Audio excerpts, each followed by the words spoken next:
За платите во текстилството, газдите и државата допрво ќе се договараат. И едните и другите се свести дека нешто мора да се направи, но проблемот е кој повеќе да се бркне во џебот. Државата смета дека газдите мора да додадат уште нешто на сегашните плати, а работодавачите бараат две работи: поголема продуктивност и одговорност од работниците, а државата за сметка на работниците да се опамети и да се сопре расфрлањето со народни пари. Со вакви ставови двете страни веќе подолго го решаваат проблемот со платите, а последниот предлог од текстилниот кластер гласи: Сите сме свесни дека платата не е на задоволително ниво, но токму заради тоа треба да се најдат начини како платите да се покачат и да се стимулираат да бидат повисоки.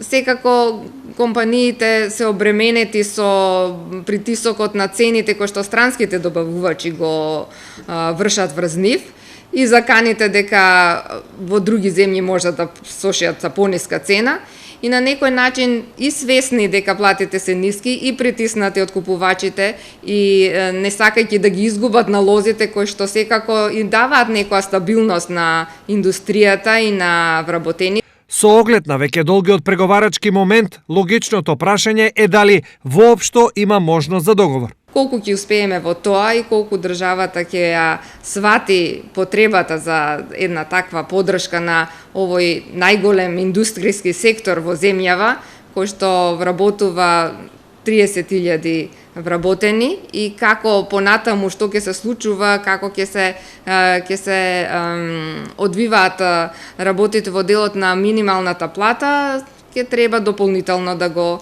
испреговараме со институциите. Во меѓувреме, владата излезе со нов предлог, а тоа е разликата во придонесите од евентуалното покачување на платите до 100 евра да биде на нејзина сметка во наредните 3 години. Дали од кластерот веруваат дека ова е честна и остварлива понуда и паѓа ли во вода предлогот 50-50. И тоа е на еден начин задоволение на оние барања на текстилниот кластер за замрзнување на придонесите.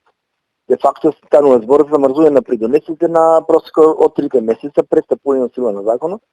И тоа значи дека секој идно покачување на платата, за тоа покачување, вкупните придонеси ќе ги плаќа државата од буџетот. Значи, наместо работодавачот, на работодавач ќе се намала износот за тие придонеси, а ќе ги се плаќаат од буџетот. Во меѓувреме, текстилците велат дека минатата сезона за нив била просечно добра, но со дополнителни дилеми дали налози од есен ќе има доволно и по кои цени. Велат дека притисокот од странските партнери е се поголем, исто како и од работниците, дека платите треба да се коригираат. Каков ќе биде епилогот за 30.000 вработени во овој сектор, останува да се види, зашто буквално сите опции остануваат отворени.